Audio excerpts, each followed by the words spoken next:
إن تجتنبوا كبائر ما تنهون عنه نكفر عنكم سيئاتكم وندخلكم مدخلا كريما বান্দারা তুমি যদি তোমার জীবন থেকে বড় বড় গুনাহগুলোকে তোমার জীবন থেকে মাইনাস করতে পারো, আমি আল্লাহ তোমার ছোট ছোট গুনার দিকে তাকাবো না, আমি তোমার সমস্ত গুনাহগুলোকে মাফ করে সম্মানজনক জান্নাত আমি তোমাকে দিয়ে দেব।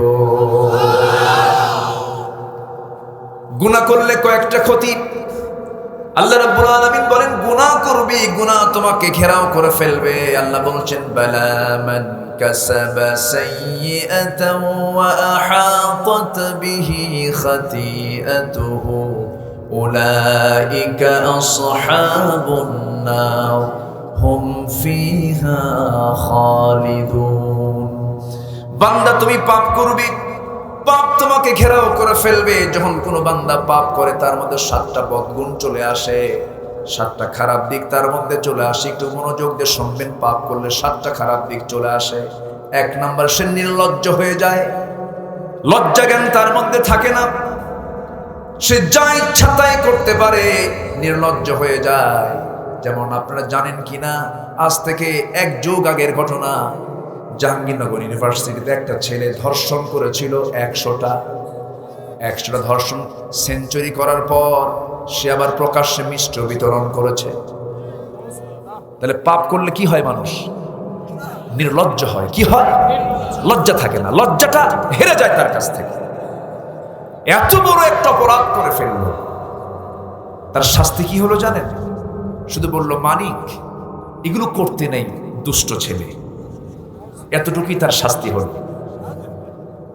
কি আমার কথা কি বুঝতেছেন আপনারা? শাস্তি কি এমন হওয়া উচিত ছিল? পাপ করলে পরে 7টা ক্ষতিকর দিক তার মধ্যে চলে আসবে। 1 নাম্বার, সে নির্লজ্জ হবে। নাম্বার 2, তার সৌন্দর্য নষ্ট হয়ে যাবে। নাম্বার 3, সে রোগাক্রান্ত হয়ে পড়বে। নাম্বার 4, রিজিকটা তার বরকত শূন্য হয়ে যাবে। কোটি কোটি টাকার মালিক হবে, কিন্তু পরিবারে এসে দেখবে বউটা লাইট মারে, ছেলেটা ইয়াবা খায়, মেয়েটা চরিত্রহীনা, সুখ পাবে না, শান্তি পাবে না। পাপ করবেন, পাপ আপনাকে ঘেরাও করে ফেলবে। নাম্বার 5 হলো, সবাই ওই লোকটাকে ঘৃণা করবে। নাম্বার 6টা হলো, অন্তরটা কালো হয়ে যাবে, অন্তরে কোনো দয়া মায়া থাকবে না। নাম্বার 7 হলো, সে কখনো দোয়া করলে সেই দোয়াও কবুল হবে না। এই জন্য মাঝে মাঝে হুজুরদের ভাড়া করে আনে, তোরা একটু দোয়া কর, আছে না নাই বলেন?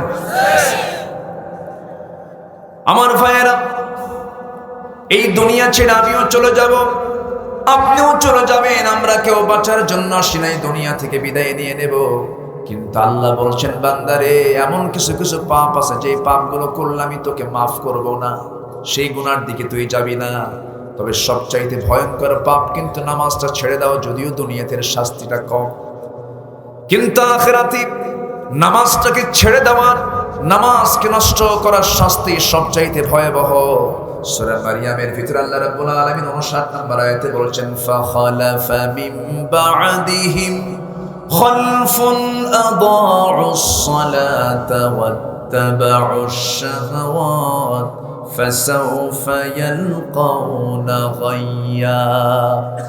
যে বান্দা নামাজকে নষ্ট করবে, নামাজ যে ব্যক্তি নষ্ট করবে, নামাজকে ছেড়ে দেবে, অথবা নামাজটাকে পড়তে নিয়ে যে ব্যক্তি অবহেলা করবে, এই চরিত্র যাদের মধ্যে থাকবে, ওয়াত্তাবাউশ শাহাওয়াত, এবং শাহাওয়াতের এই প্রবৃত্তির যে দাসত্ব করবে, এই 2টি বড় অপরাধ যার মধ্যে থাকবে, আল্লাহ রাব্বুল আলামিন বলছেন, অচিরেই ফাসাউফা ইয়ালকাউনা গায়্যা, আমি তাকে অচিরেই শুধু জাহান্নাম নয়, জাহান্নামের গর্ত, গায় নামক গর্তের মধ্যে আমি তাকে ঢোকাবো। জোরে করে নাউযুবিল্লাহ।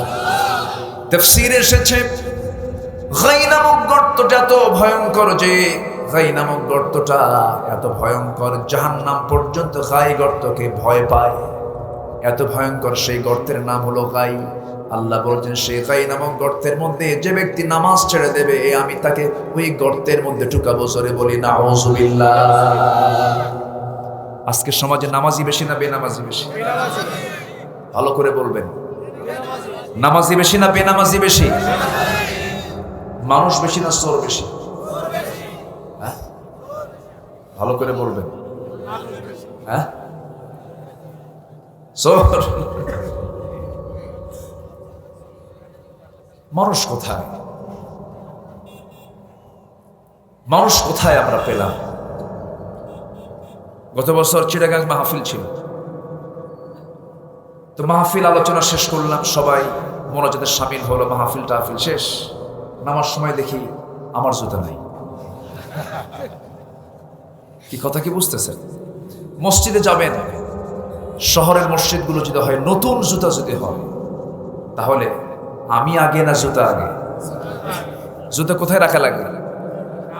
সামনে। পিছনে রেখে যদি নামাজে দাঁড়ান তসবিহ হবে না। জুতা আছে তো? জুতা আছে তো? কি টেনশন আছে না নাই?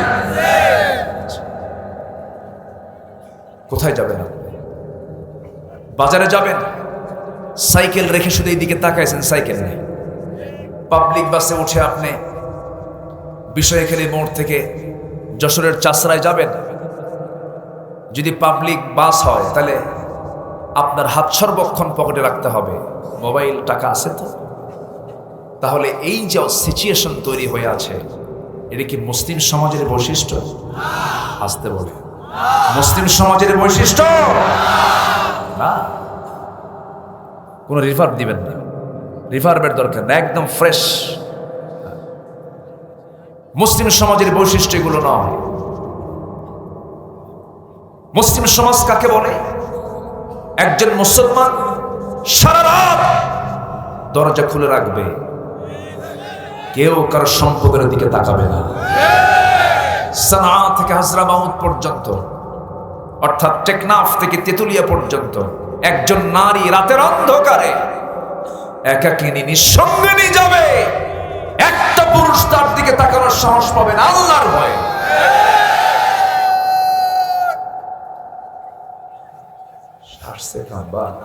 এত মুখ লম্বা করে, সবাই করে 2 আলিফ, উনি করেন 4 আলিফ। সমন্বয় করেন, আমার দিকে তাকান। কষ্ট পাচ্ছেন নাকি আপনারা? সম্মানিত বন্ধুগণ, সম্মানিত ভাইয়েরা, সেই সুন্দর সমাজকে আমরা দেখতে চাই। আসতে বলে দেখতে চাই। স্বাধীন হয়েছে কত বছর? 52 বছর। জাতীয় পত্রিকায় আসছে 2000 মুক্তিযোদ্ধা, তারা মুক্তিযোদ্ধার ভাতা গ্রহণ করেছে, যাদের বয়স 52 বছর। যুদ্ধ করলো কোন দিন? বলেন, মার পেট থেকে। কার পেট থেকে? বিগত কয়েক বছরে এই দেশ থেকে 14 থেকে 16 লক্ষ কোটি টাকা দেশ থেকে পাচার করছে কোন ফেরেশতা? কম। মানুষ বেশি না চোর বেশি? আসতে বলে। বয়স্ক ভাতা, বিধবা ভাতা আছে না নাই? গভর্নমেন্টকে ধন্যবাদ দিচ্ছি, তারা এগুলোর ব্যবস্থা করেছেন, ভালো। কিন্তু বিধবা ভাতার তালিকায় চেয়ারম্যানের বউ 1 নাম্বার। চেয়ারম্যান বাসে থাকা অবস্থায় কি বিধবা ভাতা পায়? বিধবা হলো কেমন? আছে না নাই? আসতে বলবেন না, আছে না নাই? আচ্ছা, এরপরে বোনের সম্পত্তি ভাই মেরে খায়, এরকম লোক তো জেনাইদা নাই। গোড়ায় কিন্তু হাত দিচ্ছি। বোনেরা মনে মনে চিন্তা করতেছে ভালো করে, এখন ভাই কিছু বসে আছে। আছে আছে আছে না নাই?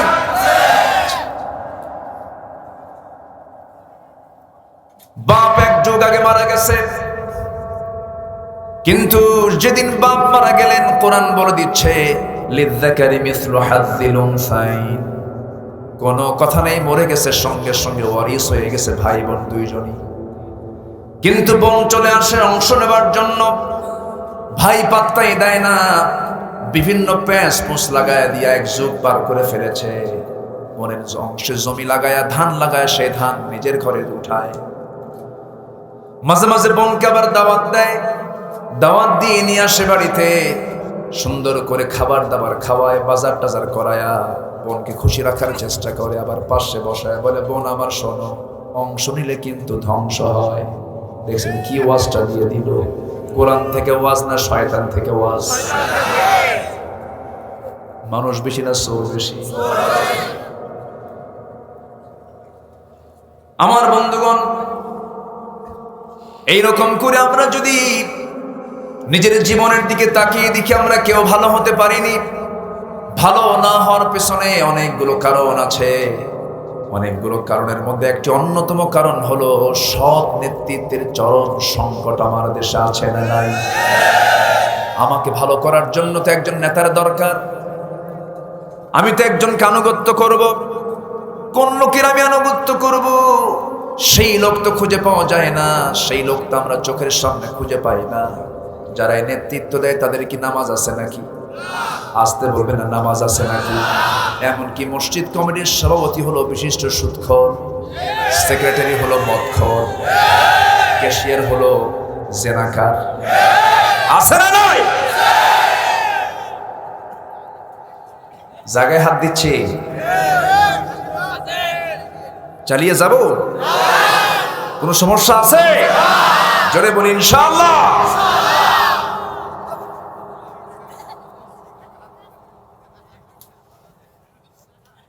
মসজিদ কমিটির সভাপতি ক্ষমতার দাপট দেখায়া সুদখোর হয়ে গেছে সভাপতি, কিন্তু মসজিদ কমিটির দায়িত্ব পালন করবে কারা? কোরআনে মনে হয় আয়াতটা বাদ গেছে। আয়াত আছে না নাই? ইন্নামা ইয়ামুরু মাসাজিদাল্লাহি মান আমানা বিল্লাহ। মসজিদের দায়িত্ব পালন করবে তারাই, ঈমান আনবে যারা, নামাজ কায়েম করবে যারা, আল্লাহকে ছাড়া ভয় করবে না অন্য কাউকে যারা, এই সমস্ত ব্যক্তি মসজিদের দায়িত্ব পালন করবে। এখন কমিটির যদি মূল তিনটা পদে যদি সুদখোর, জেনাকার আর মদখোর যদি দায়িত্ব পালন করে, খতিব কি কথা বলতে পারবে নাকি? খতিব কথা বলবে কেমনে? হঠাৎ করে একদিন খুতবা দিতে নিয়ে আলোচনার মধ্যে বলছে, লা তাকুলুর রিবা দাআফা মুদাআফা, তোমরা চক্রাকারে সুদের কারবার কইরো না। হঠাৎ করে বলতে নিয়া খতিবের চোখের সঙ্গে ওদের চোখের আই কন্টাক্ট হয়ে গেছে, চোখে চোখ পড়ে গেছে।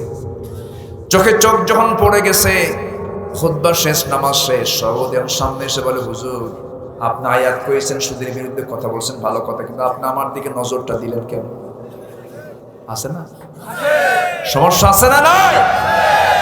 আমরাই তো সভাপতি বানিয়েছি। উচিত ছিল এই সমস্ত বেনামাজি মদখোর শরাবখোরদেরকে ঘাড় ধাক্কা দিয়ে পথ থেকে বের করে দেওয়া।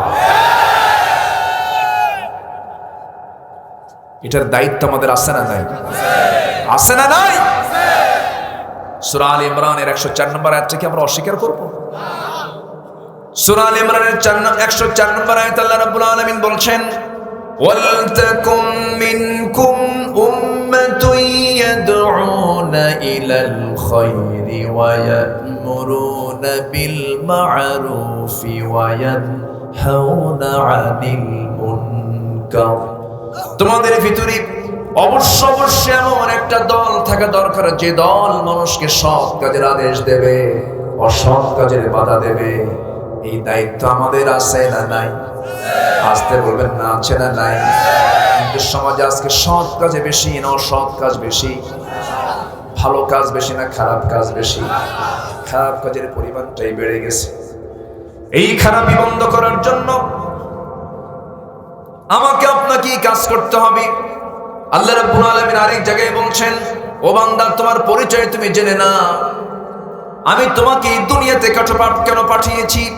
কুনতুম খায়রা উম্মাতিন উখরিজাত লিন-নাসি তা'মুরুনা বিল মা'রুফি ওয়া তানহাউনা আনিল মুনকার ওয়া তু'মিনুনা বিল্লাহ। তোমরা এই শ্রেষ্ঠ জাতি, মানুষের কল্যাণের জন্য তোমাদেরকে পাঠানো হয়েছে। তোমরা কি করবে? সৎ কাজের আদেশ দেবে, অসৎ কাজের বাধা প্রদান করবে, আর ঈমান আনবে কার উপরে? আসতে বলবেন না কার উপরে? সমাজের কিছু লোক আছে, এই সমস্ত লোকগুলো নামাজও পড়তে চায়, কিছু লোক আছে নামাজও পড়তে চায়, মদের বোতলও খেতে চায়। আছে না নাই বলে? নামাজও পড়ে, আবার জেনার কাজও করে, নামাজও পড়ে, আবার সুদের কারবারও করে। দুই দিকে ডাবল স্ট্যান্ডার্ড। এই চরিত্র কি ইমানদারের চরিত্র না মুনাফিকের চরিত্র? ওই লোকের মতো ঈশ্বরের মতো এক সর গেছে কোরবানির আগে নামাজ পড়তে, জুমার নামাজ। কোরবানির আগের জুমার দিন জুমার খতিব সাহেব কোরবানির তাৎপর্য নিয়ে ওয়াজ করছে। কোরবানি দিলে অনেক সোয়াব। এই সোয়াবের আধিক্যতা দেখে চোরের মধ্যে শখ জাগছে, আমাকে যেমন করি হোক কোরবানি দিতেই হবে। প্রয়োজনে চুরি করে হলো, গরু চুরি করতে গেছে, চুরি করে আনছে। ফজরের সময় মসজিদের সামনে দিয়ে যায়। ইমাম সাহেব ফজর নামাজ পড়ার জন্য, ওযু করার জন্য বাইরে বের হয়েছে। বলতেছে, কি ব্যাপার তুমি এত রাতে হাতে গরু? ব্যাপারটা কি? হুজুর, পেঁয়াজ তো আপনি লাগাই দিয়েছেন। কেন? ওয়াজ করছেন আপনি, গরু আনলাম আমি। কিন্তু তুমি গরু আনছো কি, কোথা থেকে আনছো? হুজুর, চুরি করে আনছি। কি করবা? কুরবানি দিব। আমি কি চুরি করে কুরবানি দিতে বলছি?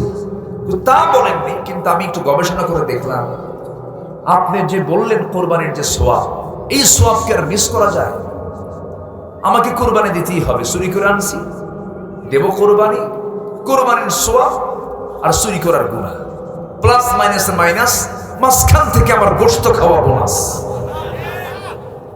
এরকম উল্টাপাল্টা হিসাব কষা কিছু লোক সমাজে আছে না নাই? আসতে বলবেন না, আছে না নয়?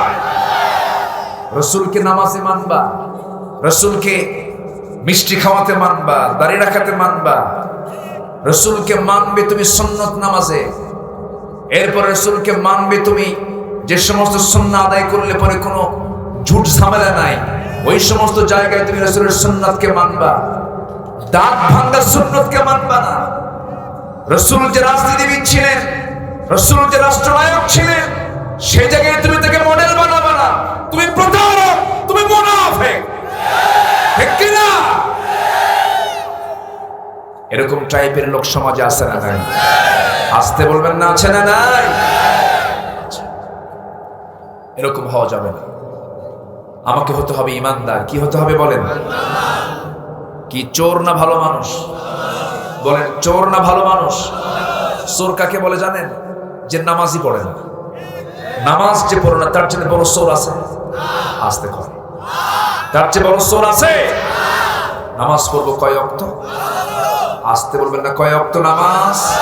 5 ওয়াক্ত নামাজ। 5 ওয়াক্ত নামাজ আমাকে আপনাকে পড়তে হবে। নামাজটাকে কখনো ছেড়ে দেওয়া যাবে না।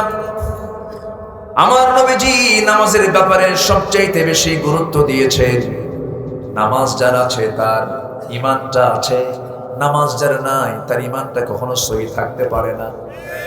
আল ফারকু বাইনাল মুমিন ওয়াল কাফির তারকুস সালাত। কাফির এবং মুমিনের মধ্যে পার্থক্য সৃষ্টি করে দেয় হলো নামাজ। কিন্তু সেই নামাজ ভিত্তিক সমাজ কিন্তু আজকে নাই। যে নেতা নামাজ পড়বে না, সে কখনো নেতৃত্বে দেওয়ার যোগ্যতা রাখে না, ঠিক কিনা বলেন? সমাজে এমন নেতাও আছে না নাই? যে সমস্ত নেতাগুলো নামাজ না পড়ে সে নেতৃত্ব দিতে চায়, ইমানদারদের দায়িত্ব হলো মুখে জুতা মারা। রাজি আছেন কারা কারা? হাত উঁচু করে দেখা।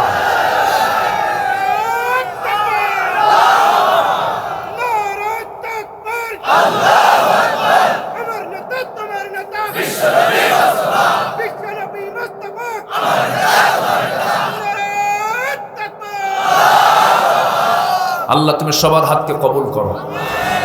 জোরে বলি আমিন, আরো জোরে আমিন।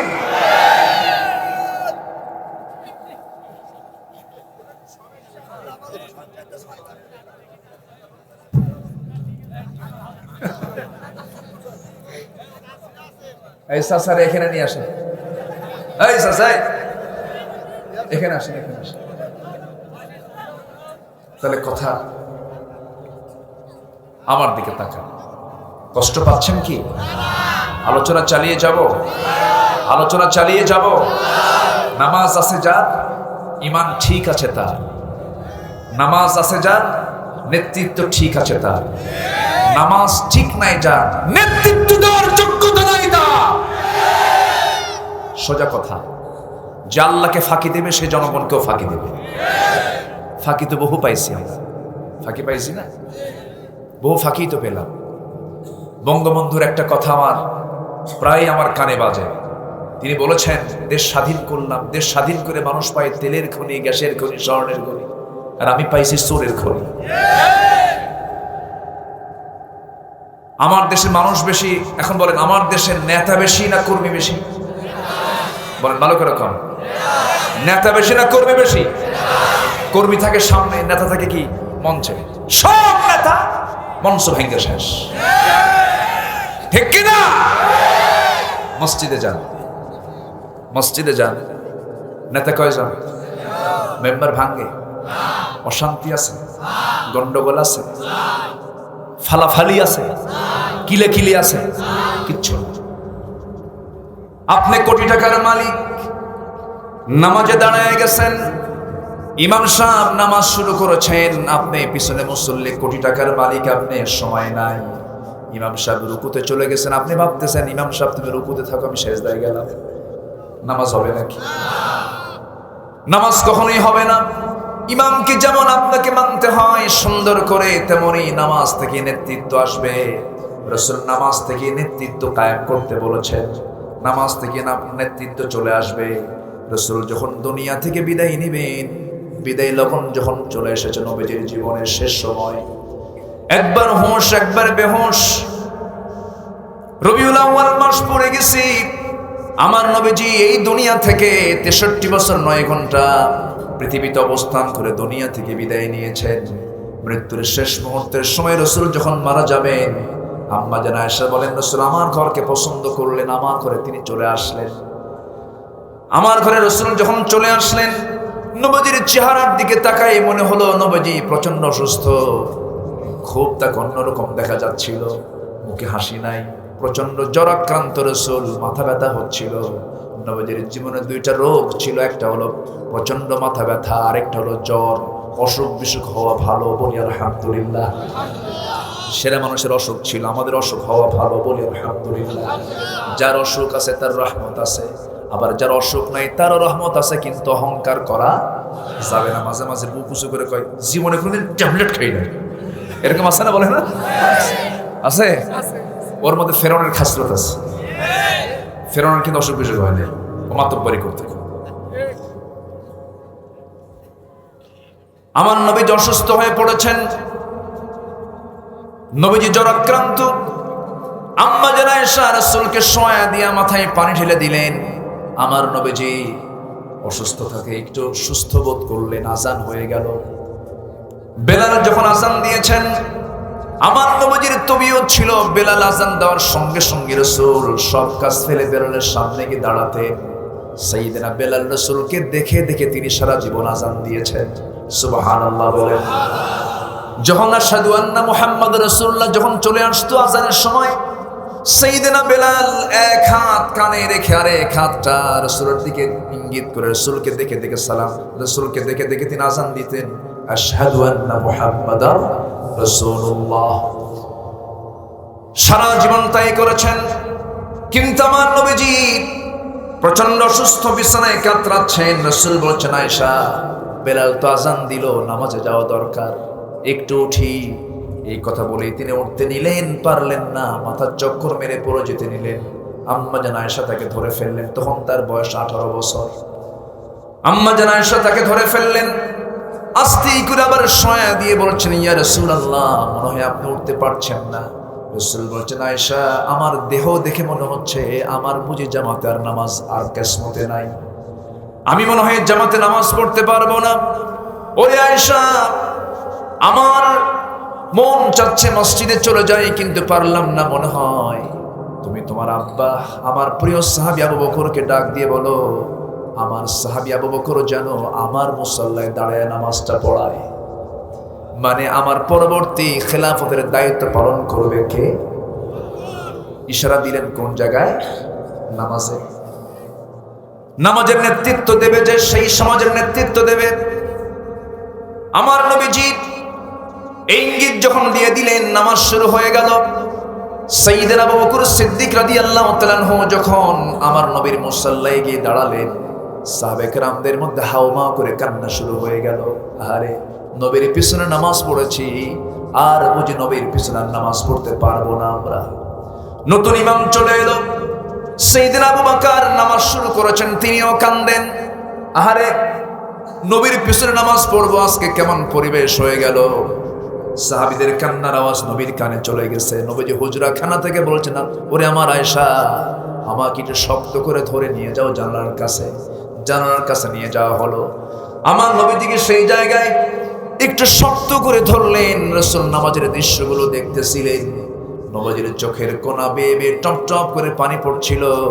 আম্মা জান আয়েশা বলছেন, ইয়া রাসূলুল্লাহ, আপনি কাঁদেন কেন? আপনার সাহাবীরা তো নামাজ পড়ে। এ তো কান্নার কোনো কারণ নয়। আমার নবীজির সঙ্গে সঙ্গে বলছেন, ওরে আয়েশা, আমার চোখের পানি যে দেখতে পাচ্ছ, এই চোখের পানি আমার দুঃখের জন্য নয়, এটা আমার চরম আনন্দের জন্য আমার চোখের পানি বের হচ্ছে। চরম আনন্দের কান্না আমার এটা। ওরে আয়েশা, এই যে আমার সাহাবীরা আজকে কাতারে কাতারে সুন্দর করে নামাজ নিরাপদে আদায় করছে।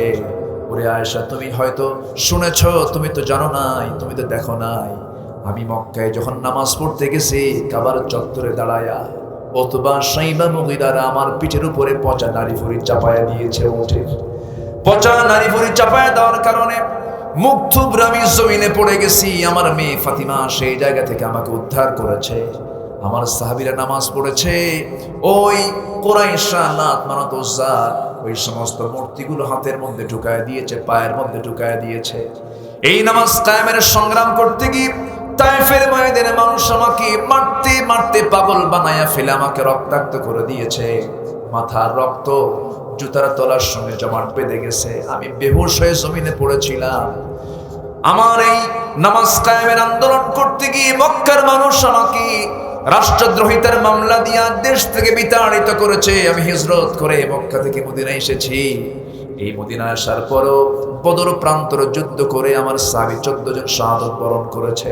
ওহদের ময়দানে আমার সবচেয়ে কাছের চাচা আমির হামজাকে তারা মেরে ফেলে দিয়া শহীদ করে বুকটা চিড়ে কলিজা বের করে নিয়েছে। ও আমার আয়েশা, এই নামাজ কায়েমের সংগ্রাম করতে গিয়ে আমার দুটো দাঁত হেরে গেছে। খন্দকের ময়দানে পরীক্ষা খনন করতে গিয়ে আমার কোমরটা কুঁজো হয়ে গেছে। দেখো না, কোমর সোজা করে হাঁটতে পারি না আয়েশা। ওরে আয়েশা, সেই এত যন্ত্রণা, এত কষ্ট, এত জীবন, সবকিছু উৎসর্গের বিনিময়ে আজকে এই যে নামাজটা কায়েম হয়েছে, এই দৃশ্য আমার চোখ থেকে পানি বের করে দিয়েছে আয়েশা। আয়েশার, আমি মনে হয় বাঁচবো না, আমি মনে হয় দুনিয়া থেকে বিদায় নিয়ে নেব। আমাকে শোয়া দাও। শোয়া দেওয়া হলো। রসুলকে শোয়া দিয়া রসুলকে শোয়া দেন। আম্মা জান আয়েশা চুপ মেরে তাকে দেখছেন। এমন সময় রসুল মুস্কি হাসি মেরে বলছেন, আয়েশা, মনে হয় বাঁচবো না, আমি একটা মেসওয়াক দেওয়া যায় নাকি, দেখো তো মেসওয়াকটা আনো। মেসওয়াকের জন্য যখন বলা হলো, আম্মা জান আয়েশা উঠবেন কেমনে, রসুলকে তিনি শোয়া রেখেছেন তার উরুতে।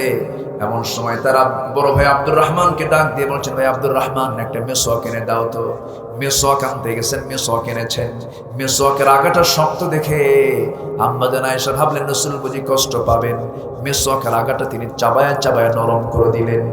নরম করে দিয়া আমার নবীজির হাতে যখন দিয়ে দিলেন, আমার নবীজি মেসওয়াকটা হাতের মধ্যে নিয়া আগে মেসওয়াক শুরু না করে আয়েশার মুখের থুতু মেসওয়াকের আগে লাগানো ছিল, সেই থুতুগুলো আমার নবীজি চুষে চুষে পান করছেন। আর মুস্কি মুস্কি হাসি দিয়ে বলছেন, আয়েশা রে, একটু হক আদায় করলাম, আমি তোমাকে দারুণ ভালোবাসি।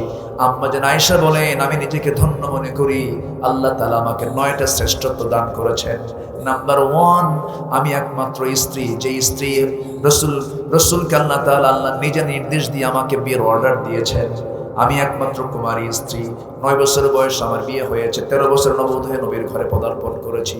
আমি জিবরাইলকে নিজের চোখে দেখেছি। আমি রাসূল একসঙ্গে বিছানায় শুয়ে থাকতাম। আমি থাকা অবস্থায় ওহী নাযিল হতো। এরপর আমি নিজেকে ধন্য মনে করি, নবীজি আমার ঘরকে তিনি পছন্দ করেছেন জীবনের শেষ সময়টা কাটানোর জন্য। আমার উরুতে মাথা রেখে রাসূল দুনিয়া থেকে তিনি তার জীবনটা চলে গেছে, তিনি মৃত্যুবরণ করেছেন আমার উরুতে মাথা রেখেই। এবং আমি নিজেকে ধন্য মনে করি, আমার মুখের লালাটা খেয়ে রাসূল দুনিয়া থেকে বিদায় নিয়েছেন। রাসূল দুনিয়া থেকে বিদায় নেবেন, বিদায় লগন যখন চলে এসেছে, রাসূল আমাকে ডাক দিয়ে বলছেন, আয়েশা, মনে মনে হয় আমি দুনিয়া থেকে বিদায় নিয়ে নেব। সহিহ বর্ণনা। দেখো তো আমার ফাতিমা কোথায় গেল, ফাতিমাকে ডেকে আনা হলো। রসুল দেখছেন ফাতিমার চোখ বেয়ে বেয়ে পানি পড়তেছে। রসুল বলছেন ফাতিমা তোর কান্দন আমার ভাল লাগে না রে, কাছে আয়। কানের মধ্যে মুখ ঢুকিয়ে দিয়ে বলছেন আয়, ওরে ফাতিমা আমিও মরে যাব, তুইও মরে যাবি, কবরের জিন্দেগিতে তোর সঙ্গে আমার প্রথম সাক্ষাৎ হয়ে যাবে। আম্মা জান আয়েশা বর্ণিত হাদিস, ফাতিমার কান্না বন্ধ হয়ে গেল। মৃত্যুর কথা শুনলে মানুষ ভয় পায়। ফাতিমা হাসতে হাসতে বিদায় নিয়ে নিলেন। আমার রাসূল দুনিয়া থেকে বিদায় নেবেন। বিদায় নেওয়ার আগে বলছেন আয়েশা আমি মনে হয় দুনিয়া থেকে বিদায় নেব রে, তোমাকে আমি সর্বশেষ একটা হাদিস বলে যাই। মহিলাদের মধ্যে সবচেয়ে বেশি হাদিস বর্ণনা করেছেন আম্মা জান আয়েশা সিদ্দিকা রাদিয়াল্লাহু তাআলা আনহা। আম্মা জান আয়েশা সিদ্দিকা রাদিয়াল্লাহু তাআলা আনহা সবচেয়ে বেশি হাদিস তিনি সংরক্ষণ করেছেন। এত মেধাবী তিনি ছিলেন। 7টা দিন ধরে আমার নবী যে বয়ান করছেন সাহাবীদের মাঝে। রাসূল একদিন বললেন, ও সাহাবীরা 7 দিন আমি কি কে বলেছি কে সম্পূর্ণ বলতে পারবে? কেউ সম্পূর্ণ বলতে পারে নাই। রাসূল বলছেন আয়েশা আমি কি কে বলেছি বলো তো। তিনি প্রথম থেকে শেষ পর্যন্ত সব বললেন, একটা শব্দ পর্যন্ত তিনি বাদ দেন নাই। এই আম্মা জান আয়েশা রাসূলকে বিদায় জানাবেন। রাসূল দুনিয়া থেকে বিদায় নেবেন। মালাকুল মউত যখন তখন চলে আসবে। শুধু রাসূল বলছেন আয়েশা রে আমি দুনিয়া থেকে বিদায় নেব, তবে তোমাকে একটা লাস্ট মেসেজ দিয়ে যাই। আমার পরিবারের জন্য নয়, আমি আমার পরিবারের কারো কিছু করে যেতে হবে তার জন্য বলছি না। আমার লাস্ট মেসেজটা হলো আমার উম্মতের জন্য। আমার উম্মত যেন জাহান্নাম থেকে বাঁচার জন্য যেন একটা জিনিস কখনো না ছেড়ে দেয়, সেটা হলো আসসালাত। আসসালাত আইমা মালাকাত আইমানুকুম। আমার উম্মতরা যেন কখনো 5 ওয়াক্ত নামাজ না ছেড়ে দেয়। বুকটা পড়ে যায়। সমাজে কত হুকুম আসে, কত আইন কানুন আসে, কিন্তু নামাজের কোনো আইন কানুন আছে নাকি? আসতে বলবেন না আছে নাকি?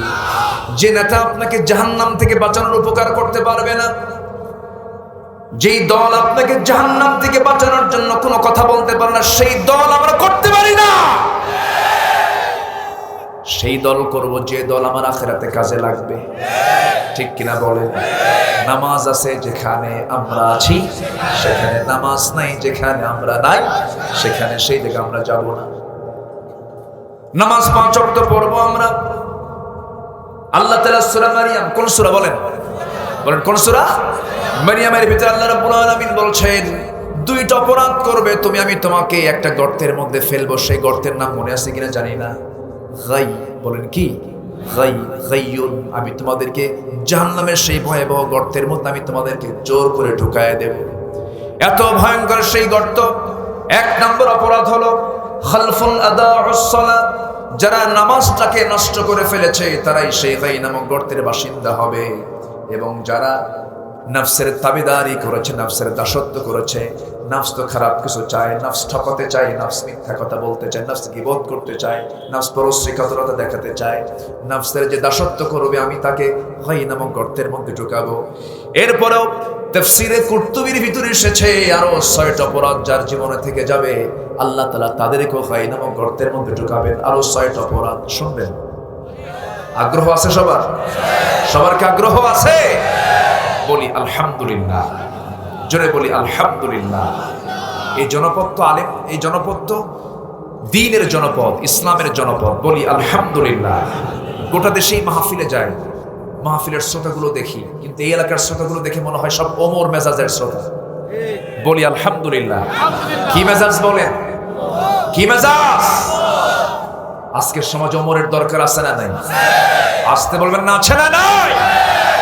ওমরও নেতা ছিলেন। কি ছিলেন? নেতা। রাসূলকে নেতা মানতে অনেকেই নারাজ।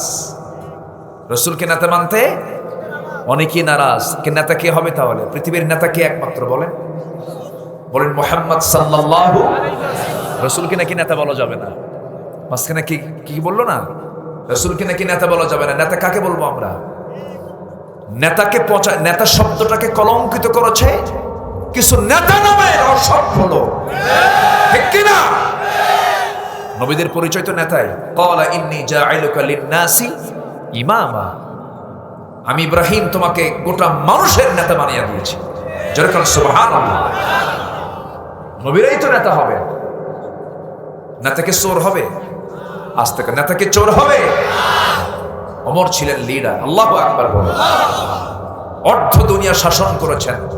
40টা রাষ্ট্রের তিনি রাষ্ট্রপ্রধান। সুবহানাল্লাহ বলবেন না?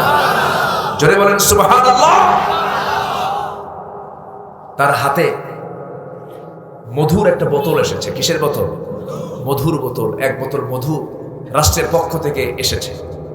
তো ওনার দায়িত্ব হলো এই মধুটা ওনার প্রতিবেশী সবাই যারা আছে ভাগ করে সমান করে উনি একটা অংশ নেবেন, সবাইকে দিয়ে দিবেন। তো মধুর বোতল নিয়ে বাড়িতে এসে বউটাকে ডাক দিয়ে বলছে, বউ আমার, মধুর বোতলটা তুমি সুন্দর করে প্রতিবেশী যে কজন আছে সুন্দর করে ভাগ করে সবার হাতে হাতে সমান করে দিয়ে দাও। তো মধুর বোতল স্ত্রী হাতে দিয়েই কিছুক্ষণ পর আবার বলতেছে, স্ত্রী রাগ করো না, বোতলটা আমার হাতে দাও, তোমাকে ভাগ করতে দেব না। বলেন তো গন্ডগোল লাগতে পারে? পারে কিনা বলেন? বউ তো সবার বাড়িতে আছে, লাগতে পারে তো? মন খারাপ হয়ে গেছে স্ত্রী।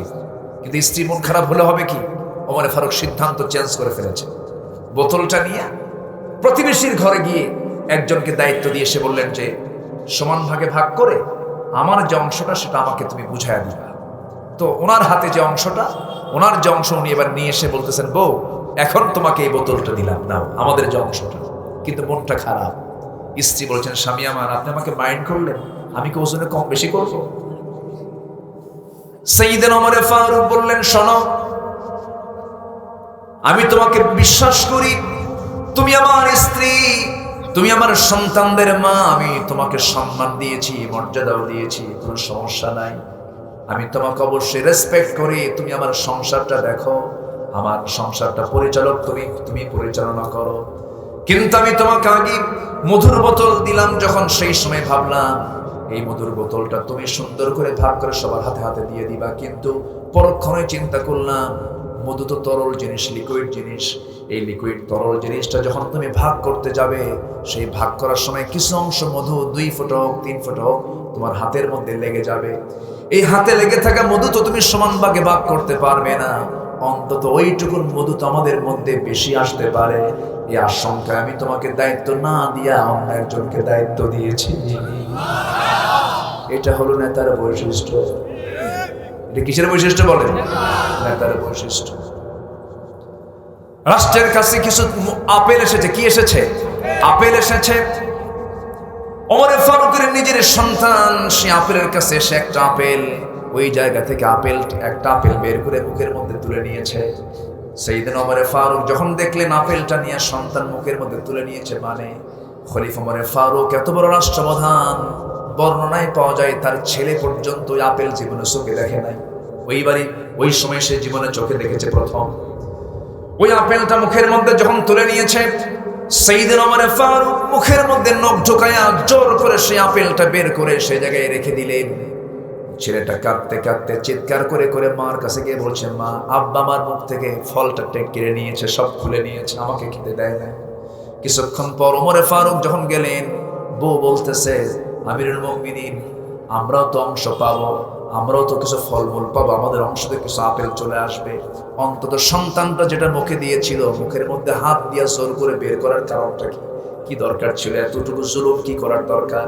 ওমর ফারুক কেঁদে কেঁদে বলছেন, আমার স্ত্রী, আল্লাহর কসম করে বলি, আমি সন্তানকে আমি কখনো কষ্ট দিতে চাই নাই, কিন্তু আমি সন্তানের মুখ থেকে ওই আপেলটা এই জন্য বের করে নিয়েছি, আমরা যে আপেলটা যে অংশে পাবো, যে কয়টা আপেল পাবো, ওই কয়টা আপেলের মধ্যে যে এই আপেলটাই আমার অংশে পড়বে তার গ্যারান্টি কি? সুবহানাল্লাহ বলবেন না? জোরে করে সুবহানাল্লাহ। এগুলো হলো নেতার বৈশিষ্ট্য। আন তুআদ্দুল আমানাতি ইলা আহলিহা ওয়া ইযা হাকামতুম বাইনান নাসি আন তাহকুমু বিল আদল ইন্নাল্লাহা নি'মা ইয়া'iদুকুম বিহি। তোমরা তোমাদের আমানতটাকে ঠিক রাখবে। যার আমানত আছে তার ঈমানটা ঠিক আছে, যার আমানত ঠিক নাই তার ঈমানটা ঠিক নাই। ঈমানদারদের বৈশিষ্ট্য আল্লাহ তাআলা বিখ্যাত 7টা বৈশিষ্ট্যের কথা বলেছেন সূরা মুমিনুনে। কয়টা বৈশিষ্ট্য বলেন? 7টা বৈশিষ্ট্য। নাম্বার 1, সেখানেও নামাজ। সেখানেও কি? নামাজ। আল্লাহ রাব্বুল আলামিন যেখানেই কথা বলেছেন সেখানে নামাজের কথাটা আগে বলেছেন। নামাজ ঠিক হয়ে যাবে, সমাজ ঠিক হয়ে যাবে, সমাজ ঠিক হয়ে যাবে, রাষ্ট্র ঠিক হয়ে যাবে। সব কিছু নামাজ কেন্দ্রিক হতে হবে। কে চান এটা? কে চান? আল্লাহ এটা চান। আমার ভাইয়েরা, ইমানদারের 7টা বৈশিষ্ট্য মুখস্থ করে নেবেন। সবাই বলুন, ক্বাদ আফলাহাল মুমিনুনাল্লাযীনা হুম في صلاتهم خاشعون والذين هم عن اللغو معرضون والذين هم للزكاة فاعلون والذين هم لفروجهم حافظون إلا على أزواجهم أو ما ملكت أيمانهم فإنهم غير ملومين فمن ابتغى وراء ذلك فأولئك هم العادون والذين هم لأماناتهم وعهدهم راعون যারা পারেন সঙ্গে সঙ্গে পড়েন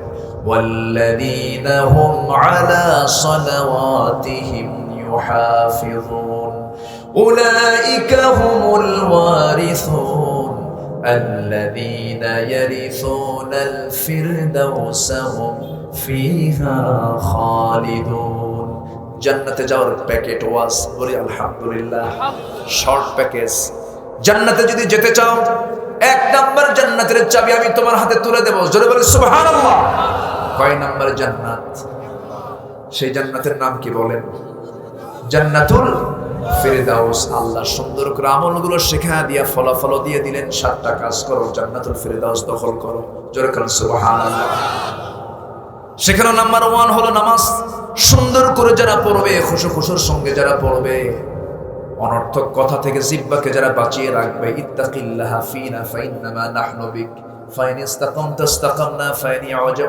ওয়াজাজতা ওয়াজাজনা জিহ্বার কাছে সমস্ত অঙ্গ প্রত্যঙ্গ আসে প্রত্যেকদিন সকালবেলা জিহ্বার কাছে এসে মাথা বলে চোখ বলে হাত বলে পা এসে বলে ইত্তাকিল্লাহা ফিনা জিহ্বা তুমি আমাদের জন্য আল্লাহকে ভয় করো তুমি হলো আমাদের দেহের সেন্টার তুমি জিহ্বা ঠিক থাকবে আমরাও ঠিক থেকে যাব তুমি জিহ্বা ঠিক থাকবে না আমরাও ব্যাঠিক হয়ে যাব এইজন্য জিহ্বার লাগাম ধরার দরকার আছে না নাই আসতে বলবেন না আছে না নাই যে জিহ্বাকে যত শান্ত রাখবি যে জিহ্বাকে যত অবসরে রাখবে সে তত নিরাপদে থেকে যাবে জিহ্বা আমরা ব্যবহারটা খুব কম করব যতটুকু ব্যবহার করব ভালো কাজে ব্যবহার করব নাম্বার 3 হলো যারা কি করবে যাকাতটা ঠিকমতো আদায় করবে নাম্বার 4 হলো ওই সমস্ত বান্দাগুলোকে আমি আল্লাহ জান্নাতুল ফিরদাউস দেব যারা কি করবে লজ্জাস্থানের যারা হেফাজত করবে 4টা হলো নামাজ যারা সুন্দর করে পড়বে নাম্বার 2 জিহ্বাকে ঠিক রাখা নাম্বার 3 যাকাত ঠিকমতো আদায় করা নাম্বার 4 লজ্জাস্থানের হেফাজত করা নাম্বার 5 ওয়াদা ঠিক রাখা নাম্বার 6 হলো আমানত ঠিক রাখা নাম্বার 7 আবার নামাজ দিয়ে শেষ করলেন যারা নামাজটার ব্যাপারে যত্নশীল হবে আল্লাহ বলেছেন বান্দা আমি তোমাকে জান্নাতুল ফিরদাউসের মালিক বানিয়ে দেব জোরে বলি সুবহানাল্লাহ জান্নাতুল ফিরদাউসটা কোথায় বলেন হ্যাঁ মহেশপুর কিছু কথা বলেন আপনারা এই ওঠে কেন এই যে ভাই রে ও ভাই খবরই নেই আমার একটা বৈশিষ্ট্য কি জানেন মাহফিল থেকে সামনে লোক উঠলেই আমার ওয়াজ হেরে যায় আমি ওয়াজ খুঁজে পাই না বসেন এত দূর থেকে কষ্ট করে আসলাম সবাইকে নিয়ে যদি দোয়াই না করতে পারি তুরস্কের মানুষগুলোর কি অবস্থা দেখেন তা আপনি চলে যাচ্ছেন দোয়া না কইরা একটু দরদ দরকার আছে না তাদের জন্য দরদি না হলে তো আমরা বিপদে পড়ে যাবো সবার জন্য দোয়া হবে এত লোক পাবেন কোথায় আপনি তুরস্ক সিরিয়ার কি কঠিন সময় পার হচ্ছে আহারে ছোট্ট বোন ছোট্ট ভাইকে ধরে রেখেছে 17 ঘন্টা এই সেন্স কে দিয়েছেন এই মোহাব্বত কে দিয়েছেন আল্লাহ দিয়েছেন বোনরা ভাইদেরকে খুব ভালোবাসে কিন্তু ভাই বোনকে খুব ঠকায় আমাদের খুব অভ্যাস খারাপ আছে আমার মায়েরা খুব খুশি হচ্ছে ভালো করে কর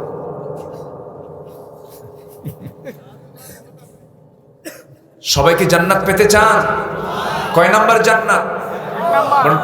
জান্নাত আমরা 7টা কাজ করব জোরে বলি ইনশাআল্লাহ আর গায়ব এবং গর্ত থেকে বাঁচার জন্য 6 ধরনের গুনাহ আমরা করব না আরো 6 শ্রেণীকে আল্লাহ তাআলা জাহান্নামে সেই গর্তের মধ্যে ঢুকাবেন ওটা বলি আমি শেষ করে দেব ঘড়ি তো অনেক ঘুরতেছে আজকে কি শেষ কি করে দেব নাকি থাকেন জি খুব ভালো আপনারা বলি আলহামদুলিল্লাহ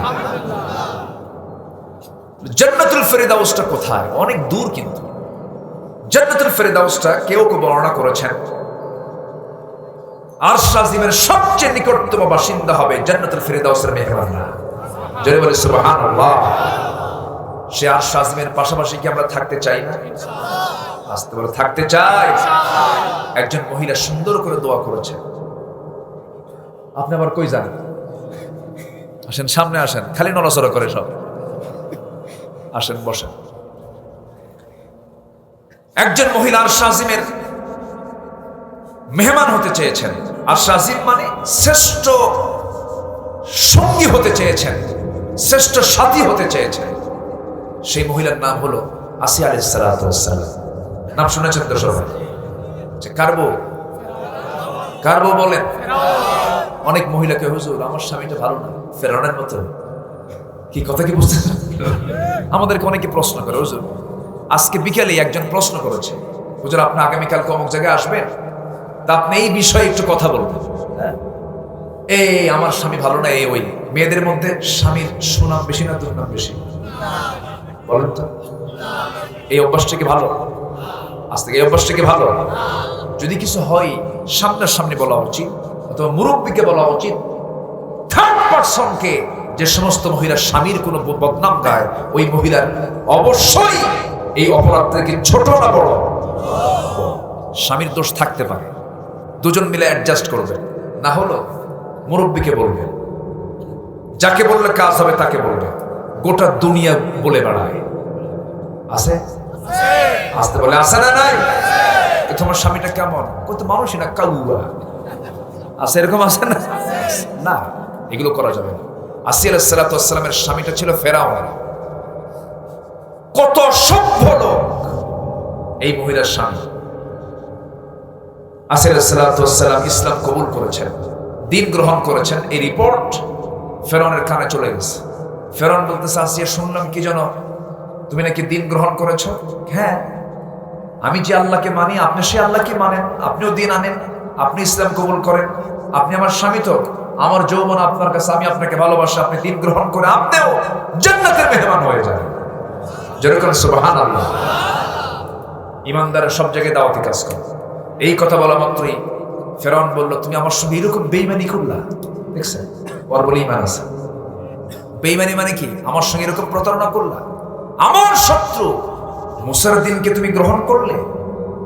আসিয়া বলছেন, আমার স্বামী গো, এটাও বলতে ভুল করলেন আপনি, আমি তো মুসার ধর্ম গ্রহণ করি নাই, মুসার দিন আনি না, আমি দিন এনেছি কার? দিন গ্রহণ করেছি কার? আর সেই দিনের প্রচার করার জন্য আল্লাহ তাআলা নবী করে মুসাকে পাঠিয়েছেন। আমি রাসূল হিসাবে, নবী হিসেবে মুসাকে আমি বিশ্বাস করে নিয়েছি, কিন্তু আমার রবকে, আসতে বলবেন না, আমার রবকে। ফেরাউন সঙ্গে সঙ্গে বলে দিল, আসিয়া শোনো, দাম্পত্যময় জীবন চালালাম, আমি তোমাকে অনেক মর্যাদা দিয়েছি, ফার্স্ট লেডি তোমাকে করেছি আমি। এই রাষ্ট্রের তুমি হলে সেকেন্ড পজিশনে তুমি আছো, আমার পরেই তোমার স্থান। আমি তোমাকে অনেক সম্মানজনক জায়গায় রেখে দিয়েছিলাম, কিন্তু সিদ্ধান্ত হলো আমার পক্ষ থেকে চূড়ান্ত, তোমাকে দিন ছাড়তে হবে, দিন তোমাকে চেঞ্জ করতে হবে, আমাকে মানতে হবে তোমার। আসিয়া মিষ্টি মুখে বললেন, স্বামী দেখো তো সিদ্ধান্ত চেঞ্জ করা যায় নাকি?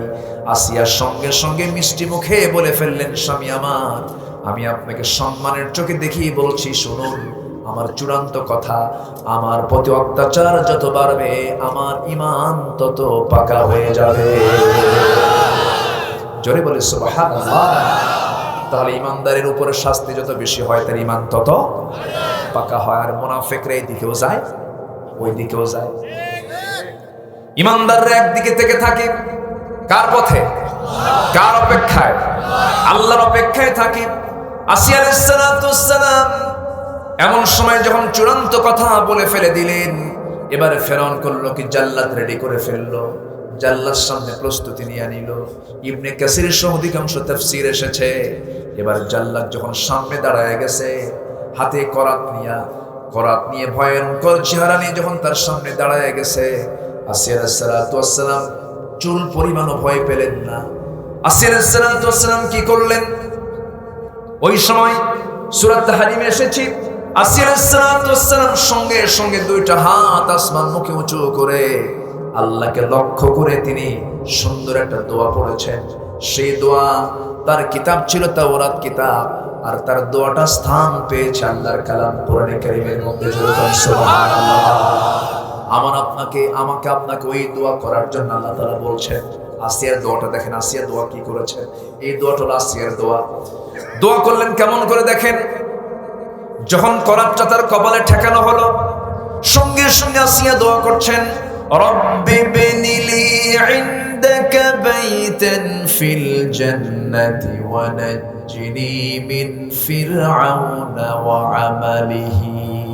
আয় আল্লাহ তাআলা, তুমি আমার জন্য, রব্বি বিনিলি, আমার জন্য বানায়া দাও, ইনদাকা, তোমার কাছে। তোমার কাছে মানে কার কাছে? আসতে বলেন না, কার কাছে?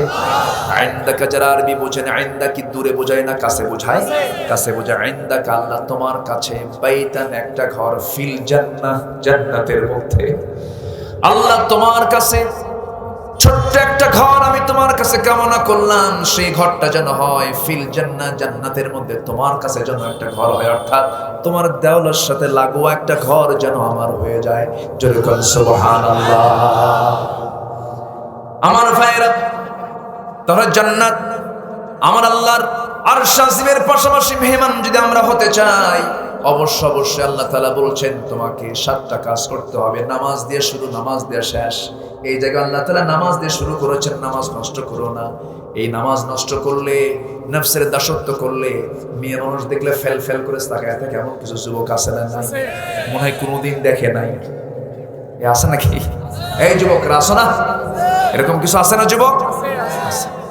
তুমি যে মেয়ের দিকে তাকায় আছো, পর নারীর দিকে তাকায় আছো, তোমার ঘরেও তো বোন আছে, তোমার ঘরেও তো নিজের মা আছে, সেই দিকে একটু তাকানো দরকার।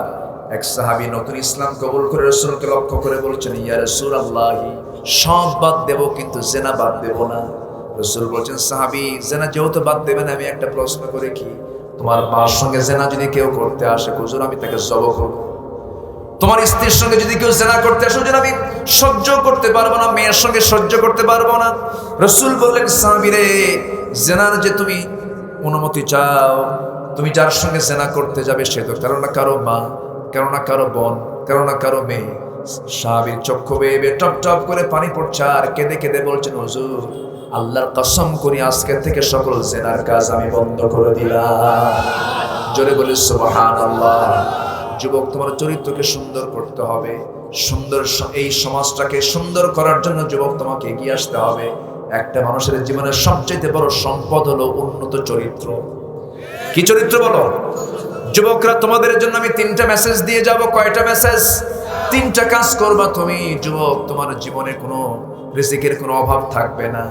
তুমি 3টা কাজ করবে, আল্লাহ তাআলা তোমার রিজিকটাকে যা দিতেন আল্লাহ তার ডাবল বানায় দিবেন। জোরে বলি সুবহানাল্লাহ। শুনবা যুবকরা? আগ্রহ আছে তোমাদের? কি করি? সময় আছে? আছে সময়? ফজর কাজা হবে না তো? পড়বেন তো নামাজ? ফজর হবে তো ইনশাআল্লাহ? আর কতক্ষণ থাকবেন আপনারা বলেন?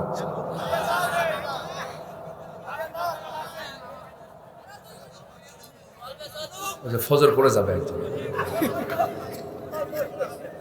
আচ্ছা দেখা যাক, থাকেন আপনারা, আমি চলে যাই। খুব ভালো, জোরে বলি আলহামদুলিল্লাহ। সম্মানিত ভাই, তাহলে গাই নামক গর্ত কোরআনে সরাসরি এসেছে 2 শ্রেণীর জন্য, গাই নামক গর্ত আর 6টা অপরাধ যারা করবে। 1 নম্বর হলো যারা জেনা করতে করতে পাকা জেনাকার, আর শাইখুজ জানি, আর শাইখুজ জানি, যারা বুড়া জেনাকার। আছে না? আসতে বলবেন না, আছে না? নাই। আল্লাহ তাআলা এই জেনাকারদেরকে ওই গাই নামক গর্তের মধ্যে ঢুকাবে। নাম্বার 2 হলো যারা মদ্যপায়ী, মদ পান করে করে পাকা হয়ে গেছে, মদ ছাড়তে পারে না, তাদেরকে গর্তের মধ্যে ঢুকানো হবে। তবে মদের দোকানদার ঢুকবে না। আসতে পারে? হ্যাঁ, মদের দোকানদার ঢুকবে না, মদের ফ্যাক্টরি মালিক কি ঢুকবে না? এখান থেকে বেশি দূরে নয়, দর্শনায় মদের ফ্যাক্টরি আছে, 700 কোটি টাকা লাভ হয়েছে।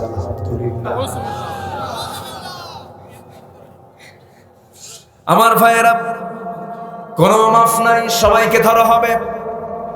মদ যে বানাইছে সে অপরাধী, মদ যে খেয়েছে সে অপরাধী, মদের বাজারজাত যে করেছে সে অপরাধী, যে খাইছে সে অপরাধী, সুদ যে খাইছে সে অপরাধী, সুদ যে দিয়েছে সে অপরাধী। অপরাধ থেকে কেউ বাঁচার রেহাই নাই। জান্নাত পেতে হলে এই দুনিয়াটা হজিবাতুল জান্নাহ বিল মাকারিহ ওয়া হজিবাতুন নার বিশ শাহাওয়াত।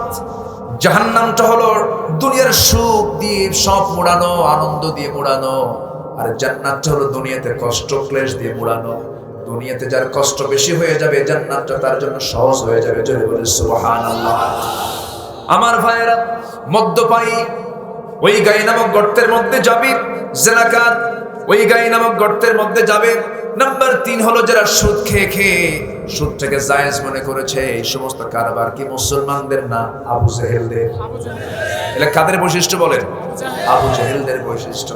নাম্বার 4 হলো যে সন্তান মাতা পিতার হক আদায় করে না, মাতা পিতার সঙ্গে সুন্দর আচরণ করে না, উকুকুল ওয়ালিদাইন, রূঢ় আচরণ করে, ওই সমস্ত লোকগুলোকে জাহান্নামের গর্তের মধ্যে ঢোকানো হবে। আজকের সমাজে লজ্জা লাগে, চেয়ারম্যানদেরকে প্রশ্ন করলে উত্তরগুলো পাওয়া যায়। বিচারে তো চেয়ারম্যানরাই যায়, মেম্বাররাই যায়।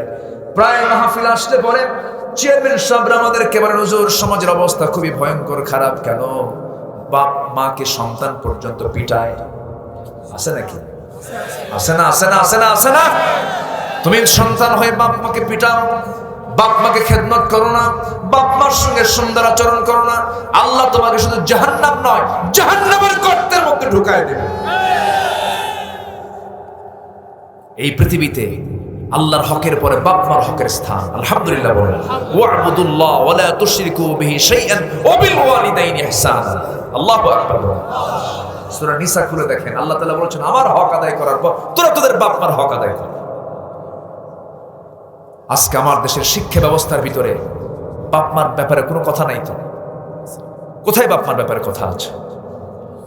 বাপ মার ব্যাপারে যদি সেই জাতীয় নির্দেশনা থাকতো, সেই নৈতিক শিক্ষা যদি থাকতো, আমার দেশে বৃদ্ধাশ্রম গড়ে উঠতো না। বৃদ্ধাশ্রমে কোনো আলেমের বাপ মা থাকে না।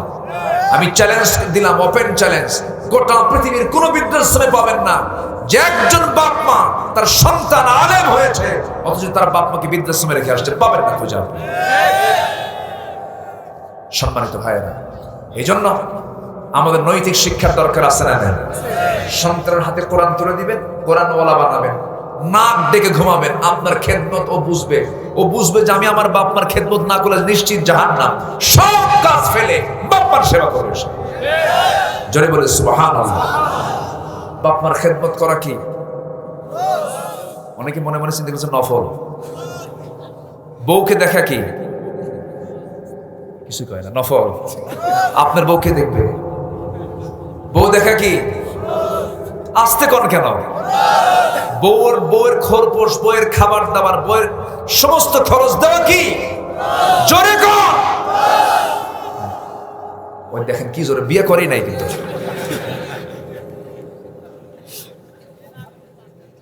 ও ওরা চেষ্টায় আছে। 14 ফেব্রুয়ারি আসতেছে তো, 14 ফেব্রুয়ারি কিসের দিবস? বেহায়া, লুচ্চা দিবস। ঠিক কিনা? এই জাতীয় দিবস মুসলমানদের দিবস হতে পারে? যশোরের গদখালির বিখ্যাত ফুল, একটা গোলাপের দাম হইয়া যাইবে 1000 টাকা। আসো হে 14 ফেব্রুয়ারি প্রেমিকা বিন্দু, নাউজুবিল্লাহ বলেন।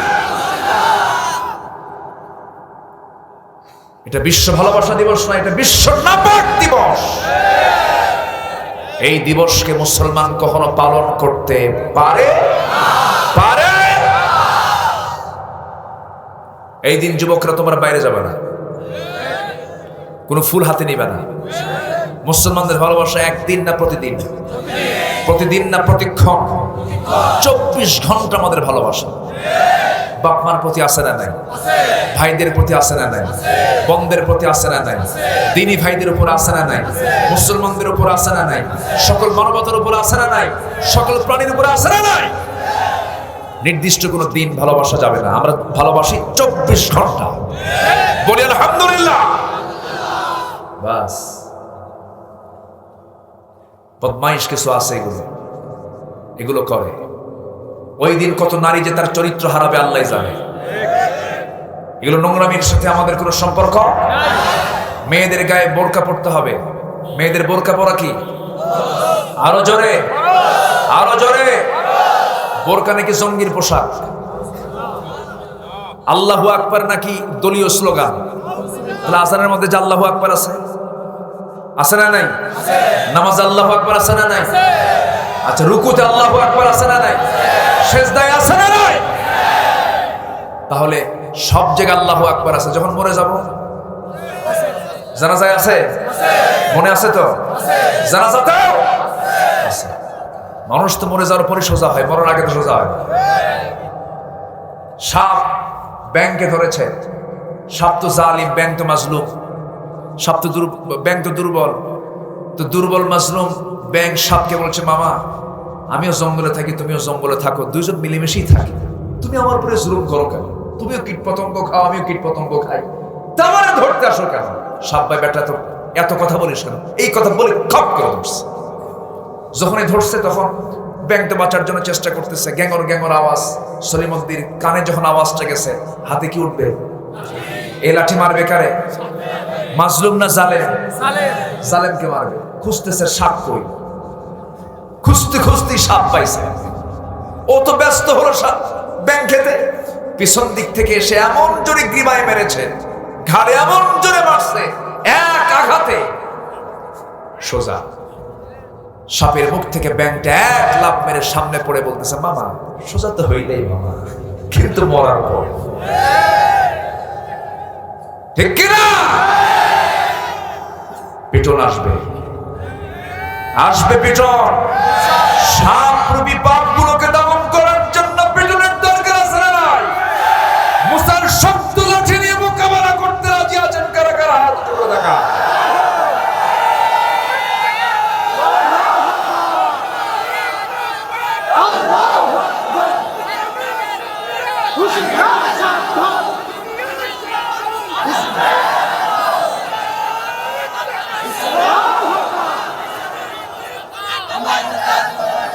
আল্লাহ তুমি সবার হাতকে কবুল করে, জোরে বলি না আমিন। আরো জোরে।